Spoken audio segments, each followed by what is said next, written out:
and you talk to our hall monitors out there. They're the guys who let you in. They'll give you a hall pass if you have a screaming baby, because it's hard to hear with a screaming baby. And then the other thing is, if you need to go to the bathroom, I mean, you can hold it. But if you really have to go, you can get a bathroom pass too. One more reminder, there's still the social area next door. You get to watch podcasts being recorded. You get free patches given out from fan clubs.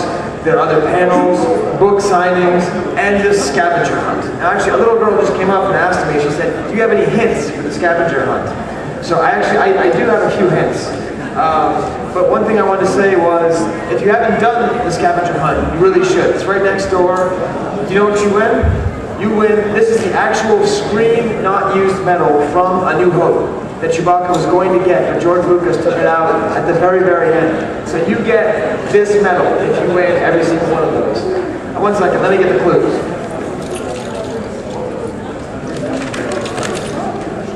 Alright, listen up, because these are not tough. Number 1, does this quest make you feel like the toy hunter on TV? The toy hunter. I wonder who's talking about. R2-D2, where are you? With all your friends, of course. And finally, you can find a lot of things on a ranch, including a stand. Oh, I had a deal. Okay, one more thing, and by one more thing, I mean 2 more things. This is for sale for $3. It's got all the Star Tots on the back, the complete history of the collecting track giveaways. It's a good read, and I bought one, I love it, I read it. And the other thing is, if you want to get a cool case for your Star Tots, right up there for $20 you can get this nice cardboard case. It's just like the vintage ones, and you won't regret it. Now I'm going to jump up and actually become a part of this panel. Oh. And I'm now going to officially introduce you to the international panel. Now, who here is American? Yeah, USA. So, I'm American too, but I'm the only American up here. And I was trying to think about this panel. And I was with my family this week, and we went to Epcot Center. Anyone here ever been to Epcot? Right? Epcot's cool, right? Because you go to all the different pavilions and you visit all the different countries. And so that's what I'm going to do, but with Star Wars toys. So I'm going to be up here with you guys, and we're going to be visiting pavilions from Guatemala, from Canada, from Peru, from Australia, from Mexico, from Sweden, from New Zealand. All right, that's a lot of walking on a big lake. But all you have to do is just sit here and listen to this amazing information. So I am proud to pass my words over to Scott Bradley, who will give a little bit of a deeper introduction to everybody here, and then I'll be asking the questions you're hopefully all thinking. Scott? Thanks very much, Skye. Everybody, welcome to the International Collecting Panel. Hope you're having a lot of fun here in celebration. Before we get into our presentation, I just wanted to kind of talk a little bit about the format that we're going to be following. In past years, what we've done is each of us have actually spoken a little bit about different collectibles from our own country, but this time we thought we'd change the format around a little bit, just to give us an opportunity to get to know each other a little bit better from a collecting standpoint, to see what we saw in our different countries, what we didn't see in our different countries. So we're going to be having we're actually having a slideshow to show you the items from our countries. That hasn't changed, but what we're going to be doing is we're going to have, for the better part of the panel, we're going to be having some discussion questions back and forth, and we also encourage you to speak up and tell us if you have anything to add to the discussion as well. That'd be great. It's very much welcome. So we have lots to talk about today, so we'll get right into it. Starting off, I'm Scott Bradley. I'm from Ottawa, Ontario, Canada. Ottawa's located right in between Montreal and Toronto. And it's the seat of Parliament and the nation's capital. Quite a beautiful city. So if you ever have a chance to visit, I encourage you to come and visit Ottawa. From a Star Wars collecting point of view, I've been collecting since 1977, basically since the first movie came out, and haven't really stopped. Even in the lean years in the late 80s, early 90s, I just used that time to fill in the holes in my collection with things I didn't get when I was a kid. And basically, my focus is, not surprisingly, Canadian items. I also collect some odds and ends basically anything that interests me, lobby cards, trading cards, things like that. And just in general, some of the major Canadian licensees that we have in Canada was Irwin Toy. Irwin Toy was one of the, had to be the biggest one. It's the toy company that actually held a license to distribute Kenner items in Canada. It had a joint venture with Kenner here in the USA, so not only did they distribute all the Star Wars toys, they had everything under the moon that had the Kenner name on it, like Strawberry Shortcake and Superpowers. So they basically held the license for many, many decades, up until around 1984 when Kenner got sold off down here in the US. Another major retailer was Regal Toy. Regal Toy was charged with issuing the plush items in the Star Wars era. They issued the large and small Chewbacca's, as well as the Chewbacca hand puppet and the plush Jawa, the two items you can actually see in Rancho Obi-Wan over here in the exhibit hall. Reliable, by contrast, wasn't a major distributor. The head of Regal and the head of Reliable were actually brothers, and the fellow who ran Reliable, they had issued an unlicensed bank in the shape of R2-D2 that was very quietly called Robot to avoid any litigation. And lastly, OPG was the company in Canada that issued the trading cards under license from Topps down here in the States. They issued all bilingual credit cards, I wish, bilingual trading cards, as well as the little confectionery items, like the Empire Strikes Back candy bits. And incidentally, OPG means Robin in Mohawk, I believe. So I'll move right along to Australia, Mark Salotti. I've been doing this panel since C3, I guess, so I'm going to pick a random person from the audience to come up and do it for me, because I'm sure you know it as well as I do. But this is me. Everyone knows all the cities on the eastern coast, but I'm from Perth on the western coast, closer to Singapore than I am to Sydney. So it's about 4.5 hours to Singapore, close to 5 to Sydney. I work at the Western Australia Museum in WA, and well, I was just going to say. Okay. Just that my main focus is coins. Unfortunately, I was one of those people that always looked to the US product rather than my local merchandise, and never really collected the local shells. And I do remember choosing a pop cake one, so I thought it looked better. You're supposed to, that was So there were vinyl Cape Jawas released in New Zealand and Australia. What do you guys think that those would go for now, if you could go back and get them in? What do you guys think? $100, $200? Yeah. 10,000 maybe? Probably around more of that. See, that's a better use of the time machine than getting a childhood toy. You still have those, right? But if I go back, does it have to be a toy? Can I buy like Microsoft stock? No, it has to be a toy. It has to be a toy, all right. We don't care about the stock market. Oh, okay.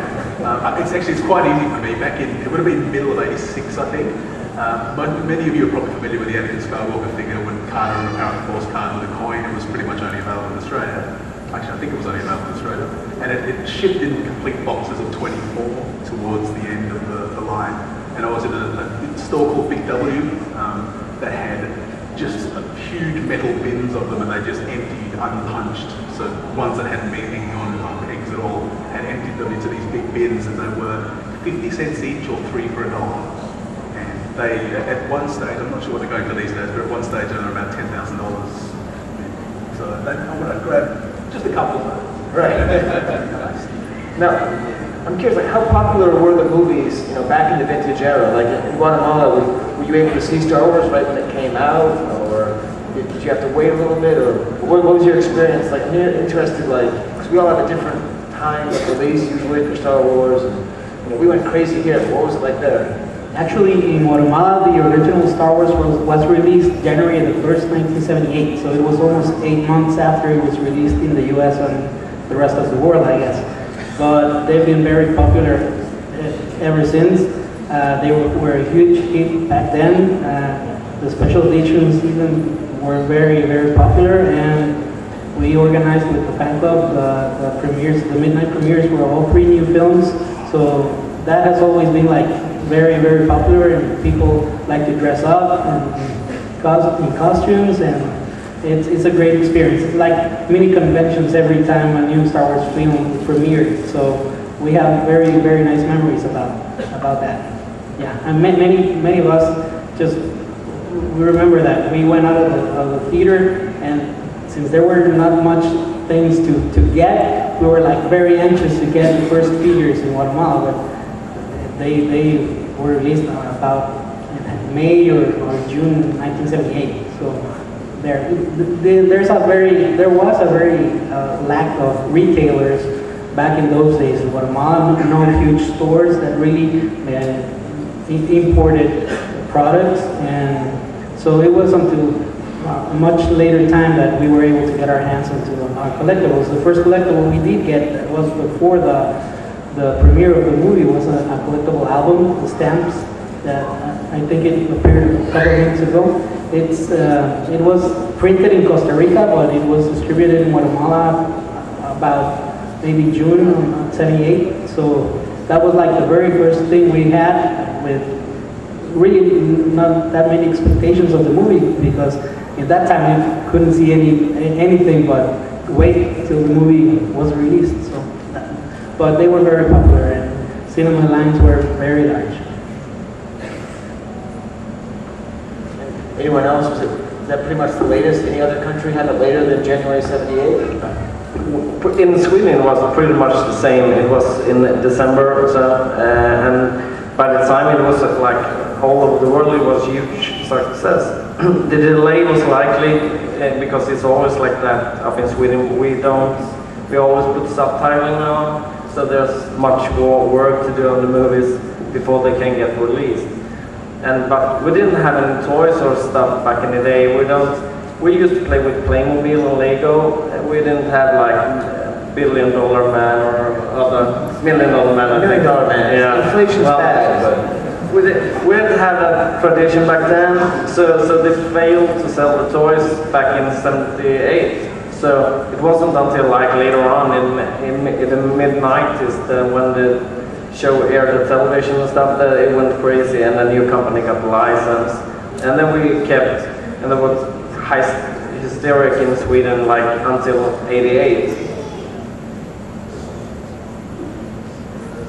Probably also we have the same problem in Peru, because they just have Star Wars toys until '79 probably, but all those toys were not imported in the legal way. They were the smuggler way all the time. But I don't know, Mexico has some toys since '78, but not as Star Wars American toys that the pre-recorded lines began to with the line of toys of the 12 inches toys, because they still have that scale that was a heritage from the 12 inches G.I. Joe. But they are not as Star Wars in other countries like the United States or Canada. You see early. Just going to say that certainly in Australia there was a delay in the toys. A lot of the original things that were in Star Wars boxed didn't actually were released before the Empire Strikes Back era. So there's a lot of things like the Sandcrawler and Leather Jaws playset that haven't turned up in Empire Strikes Back boxes because of the delay in release, which is a bit weird because they didn't quite match up with the movie release at the time. It's interesting, actually, with Canada, when we got the movie around the same time as the States did, but with regard to the toys, our toy fair that we have annually to sell different lines, it comes out before the American Toy Fair in the U.S. So the first inclination that the Kenner line was going to be a big hit came from the Canadian Toy Fair that year, and they just said, the orders have been just, flying out the door. They expect it to be a big hit. So Kenner USA said, okay, no, thanks very much for the heads up. We'll see what it goes like down here. And it was the same thing that first year in Canada, actually in '78 when the toys came out. They were so popular that in Canada they couldn't meet the demand. So what they did was they turned to the U.S. and they said, hey, we don't have enough parts to make the ships and the land speeders and stuff, can we borrow some of yours?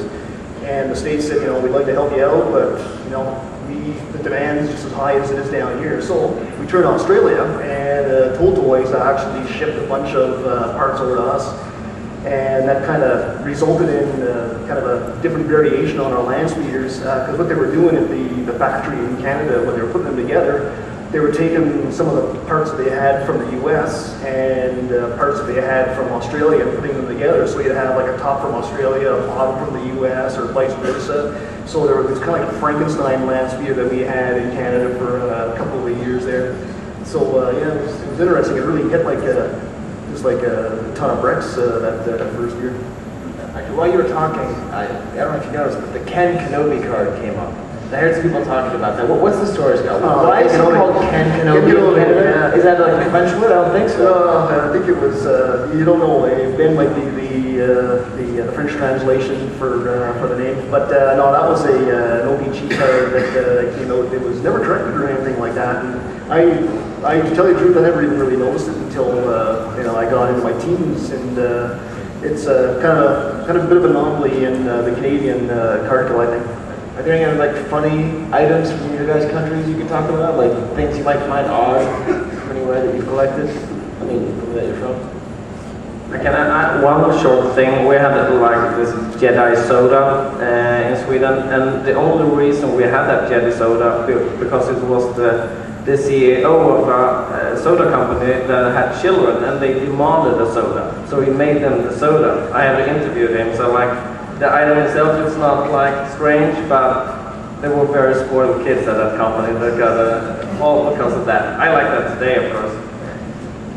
Also, I can talk about if you see something like before the Dima board game that was an anglicized game from '78, and it has their own draws that were made in Peru. But the fun of this board game was the tokens. Some of the tokens, since were own releases, of something who made them, they shows a fat Chewbacca. That is strange to see that kind of character with extra pounds. Muy gordo. Muy gordo, yes, very fat. In the early 80s, McDonald's in Australia did a series of drinking cups that they were giving away 1 a week for 4 weeks, and I spent years looking for the 4th cup, only to find out they only released 3, so I don't know what they were doing with the 1 a week for 4 weeks. They advertised it that way, it was 1 a week for 4 weeks. We think maybe that in the 4th week people could get one of the cups they missed in the first 3 weeks, but I could have, if I hadn't had that knowledge before spending years looking for that 4th cup, it would have been nice. I always found that. Yeah, one of the things we had in Canada with our packaging, they have to be bilingual, both French and English language. And whoever was doing the translating on the boxes did an absolute terrible job because there were so many mistakes on it. It wasn't even funny. I usually included it in past celebration presentations, but on the 12-inch Boba Fett box, Boba Fett's name is translated into Bob Fett on the back. They left off the A, so it was kind of a bit of a joke, a running joke up in Canada that it was Bob Fett, the bounty hunter. Probably a good mate of Ken Kenobi. We're just Bob and Ken, Star Wars fellas. With the translation thing, there's I don't know if that's in all Latin America or Spanish-speaking countries, but R2D2, it sounds a lot like Arturito in Spanish.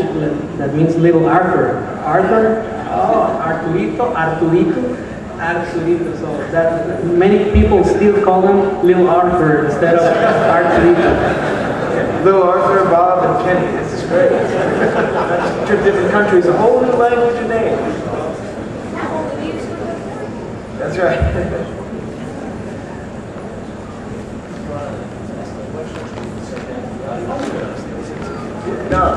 Now, what do you guys feel? I mean, we're all here. We're at Epcot Center of Star Wars. Do you have any questions about anything you've seen or anything? Excellent. Right in the front. What's your question? I'll repeat it so everyone can hear. What about this Jedi jelly stuff? What was it exactly? Okay, so he's asking. He saw the slide up there for Jedi jelly. and he wants an answer. What is it? What does it mean? What is Jedi jelly? Who can answer? Jedi jelly has become a little bit of a moving legend.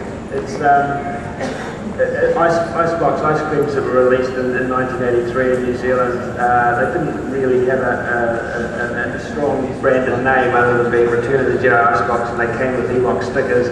But part of the branding had a big splash that declared that they were flavoured with Jedi jelly, which was, I guess, was a raspberry flavoured jelly that you typically get with icebox. But it was just so unusual that it really sort of became strongly associated with the icebox and the stickers. What does Jedi jelly taste like? I think it was probably just raspberry or something. Okay, just raspberry, like Jello, kind of? Yeah. Okay, so raspberry jelly, that's your answer. Yes.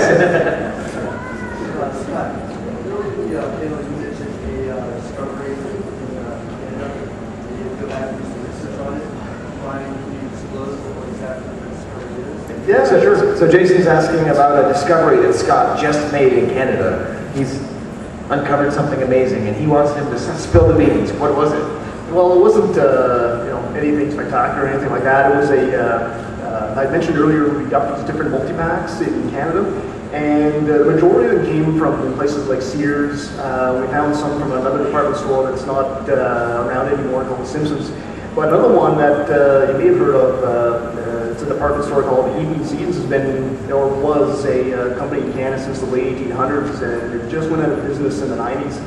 I got a call from one of my friends down in Toronto, and he said, "Hey," he said, "have you ever heard of this 3-pack that came out from Eaton's?" And I said, "Well, I heard of the 4-pack, but I've never seen a picture of it." So he said, "Oh, I found something. I just want to send you a couple pictures, tell me what you think." So he sent me a couple of pictures, and it was a 3-pack of 3 figures, and it included a boxed survival kit from the mail-away unit. And it had the Eaton's department store name on it. I'd never heard about this before. So luckily, since we know, we've been around for a while, we kind of know people who have like old catalogs, flyers. I was able to track somebody down who had a flyer from the actual year that it came out. Given what was in it, I popped that survival kit in. The survival kit offer was 81, so I thought it maybe kind of came out around 82. So I went looking for it, and sure enough, I was able to find somebody who had an old picture of it. So yeah, it was. It really amazed me because I didn't think they had anything for, or there was no evidence that anything ever came out for this one department store. So it was quite a surprise. Thanks, Jason. It's great because you get this image of vintage collecting as being so far in the past. Everything's found, everyone knows everything, but any other interesting discoveries made in the last, 3 years of something that you either thought might have existed but never found, or anything kind of exciting? Because it's really a live hobby. I'm looking at a couple of you because I know the answer to one of these questions. That was the one. Okay. Some months ago, it was revealed a box of the 12-inch line from Peru, from the Baza line. That box was the Chewbacca 12 inches figure. This box was discovered. I put on the Star Wars Collector's Archive some months ago, but I remember that one from my childhood. But it was thanks to a couple of friends from Peru, from the Force Peru fan club, that helped me getting this box that was also from one collection of these guys. And he told me, okay, since you are a good collector of Peruvian items and Mexican items, probably this can help you in your collection. Then finally that was the story about that box, how it arrived to me. The important thing about this box is that it's not like the regular Kenner boxes that has a window in one side that shows the 12 action figure inside. This box is completely closed. It doesn't have any window and has its own art or drawing. There is. This is the first time that the people of the collector community has seen this box. As I told you, this has their own draws and designs, and also has the Baza brand printed on him. And actually, if you go down to the Celebration store and you look at the magnets that they have the magnets from the action figure cases. And that was what they used as the basis of the art for those Peruvian Star Wars toys. So it is really this exciting discovery. And it was just months ago, right? Yeah, it's alive. Anyone else? I made a recent find, or some of my friends in the audience was included in some way in it. I had this former employee from Playmix who I'm trying to track down for ages. I had his name in mind, heard about it. He made a lot of the stuff that were exclusive in Sweden by himself at the company and hired agencies and stuff. And when all of a sudden one item appeared on the Swedish eBay. And Mike in the audience, I was away, so no one called me, and he bought it instead of me. But I got in contact with the guy, and I recognized his last name, and I asked if it happened to be related to the name I had, and it was. So I had been trying to find him for ages, and all of a sudden I found it. And I went to his house, and they had pretty much cool stuff. Rare displays, some shelf talker that weren't known to exist before.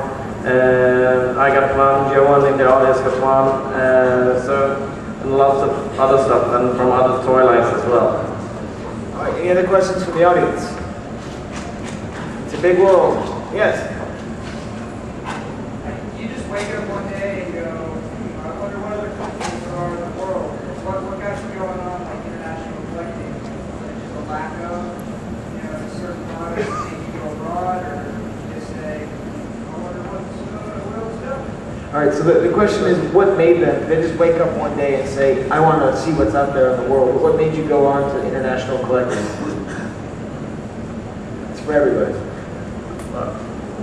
I can start since I just talked now. Well, I think like most foreigners, we love the Kenner stuff, and we started to buy the Kenner stuff because it was the original US Kenner, George Lucas kind of thing, like the original everything. So I've traded and sold so much rare stuff before to get like a Klaatu skiff on a return card, but after a while you understood that the stuff from your own country was like the rare, the interesting stuff. So that's how it went. First Kenner, US stuff, and then, heck, I'm missing a lot of things, so I have to go back. Bye. I'm probably pretty much the same as what Mattias said. I was focused on the American stuff. You'd see it in catalogs, it'd be everywhere, and I really neglected a lot of the Australian stuff. And I actually got to a point where it was almost too late for me. I just continued to focus on American stuff and didn't really turn to a lot of the Australian. I went back and tried to find some of the fast food stuff, some of the free giveaway, the cups and things like that, because at least they were a small subset of things, but I just don't think Okay, for me was, since I began to collect also the Kenner figures, that is like a standard basis, when I began to collect also, I received some figures from other countries, and I began to see the variations. Then, since the figures are different from the molds that they use and were distributed in different countries, that was the main appeal that I saw to collect action figures or toys from other countries. That was in my own case. I think for me, it's always the stuff that you can have that's always the most attractive to you. When I was growing up, I mentioned that Kenner had a agreement with Irwin Toy to release the Kenner products in Canada. Right when General Mills invested itself in Kenner in around 84, 85 or so, the joint venture was cut with Canada. So near the end of the line, we didn't get a lot of the trailing powered force stuff in Canadian packaging, or some of the bigger items in Return of the Jedi packaging. So I started going after stuff I never had as a kid. So like the Anakin Skywalker figure wasn't available to us as a mailway. I really liked that stuff because the States had it, and we didn't. Then after a while, the United States items were so well documented, and there's guys out there that are looking after the history of the toys, the production process, and things like that. And they track the history of the toys right from the beginning, right through the end. And that nostalgic factor for me really, really set in. And knowing what I grew up with, and it didn't really match with what the States did 100%. So I started going back and tracking, like the example I gave with the departmental store exclusives that we got. I remember those as a kid, of course, we had tons of those things, and it never really jazzed me at all. So, we've got this, it's just like a regular item. And then all those years later, I started going back and trying to track those down, and you kind of build up a little bit of a history of the stuff that you kind of took for granted, but never really appreciated until so many years later. More questions from the league? Where are Kenner action figures produced? Where were Kenner action figures produced? Like the actual toys themselves? Yeah. So let's see, we had Hong Kong, Macau, Taiwan. What? Yeah, some were made in Mexico. Oh, those were right. Yeah, some were from Canada. So in general, that's made in China eventually. Yes. And the Luigi Master, the actual part of the league, we don't need the addition back to that. That actually has an Okay, so he's asking about that really cool box that we saw, the Peruvian thing that was just discovered a few months ago. And what he was asking was, did it come with anything? Was there any like paperwork or I don't know, a gun or inserts or anything that might have been maybe have some writing on it? And what did the writing say? Well, this box just doesn't have any inserts inside. And after we discovered this box, we haven't found anything. We just know about the two boxes in existence. One is this, and the other one was torn off and cuted apart.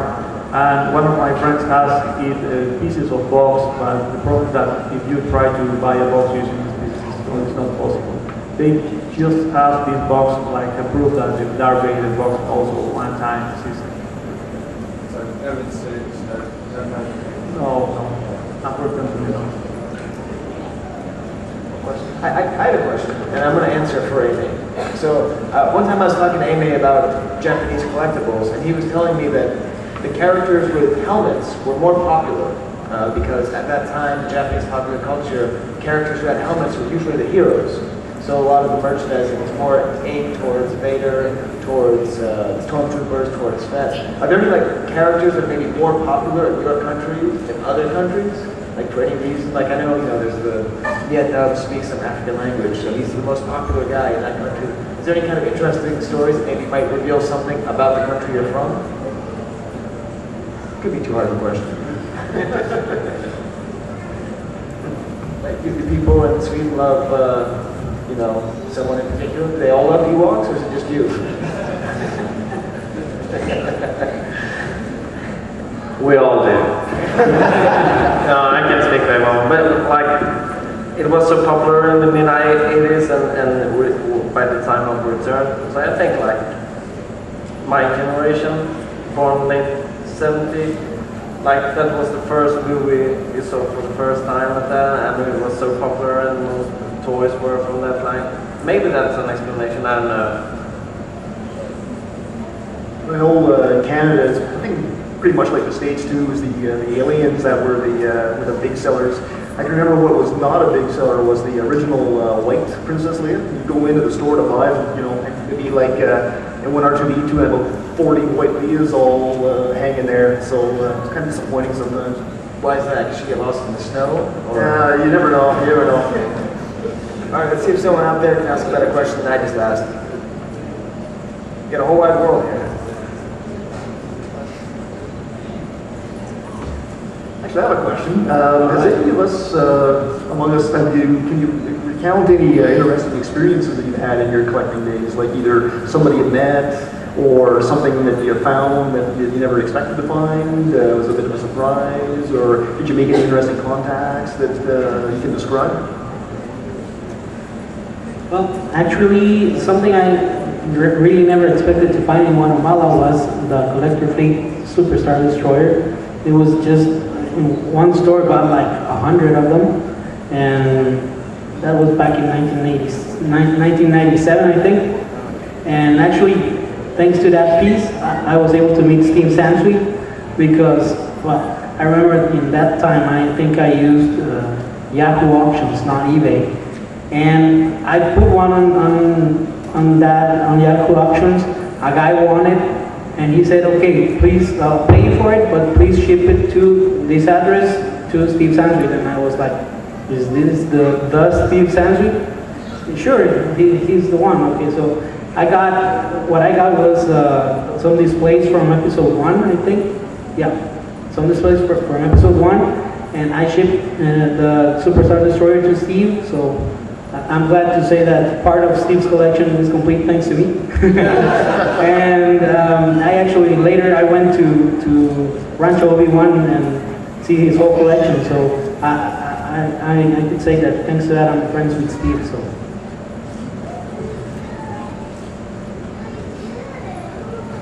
Now, how about some of the items that you didn't expect to find? Is there anything that cropped up that after all these years that you never even knew about, or like an exclusive item for a particular department store in your own country, or anything like that?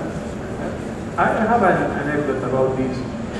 That was probably 8 to 10 years ago, 8 years ago exactly. When by those years the Empire Strikes line of Little Eddie, by those years it was a myth. Some collectors just remember how were made the car backs of this line, but nobody have proved that they exist. The problem is that no one of the car backs survived. And by those years, one car back suddenly appears, and that was the support that we needed to see how it was. But also by those years, in the official Star Wars fan club from Mexico, one day one gentleman appeared to that place and asked them if someone who collects could help him to sell some items that he still have when he still works for Little Eddie by those years. And the people from the fan club told, okay, Luis Galvez collect vintage items from Little Eddie. You can contact him and her, of course. And when finally he contacted us, he told us, okay, I want to sell some items when I used to work for Little Eddie. And okay, I was thinking probably he's one of the workers, but this guy was the former quality control director. And when he told me that he still has some of the prototypes of the Empire Strikes Back line, wow, I was amazed. He told me, okay, I still have some of the prototypes that was shown in the Little Eddie Hall. And when the line finally goes to the original line, they wanted to destroy them, but I keep all of them inside a box. And I still have in my home, and I want to sell them. Are you interested to buy them? Then, of course, I told him, okay, let me know what you want, whatever you want, I want those for me. And finally, that was the proof that this car that action figures exist. And of course, what is better to have the prototypes of this line?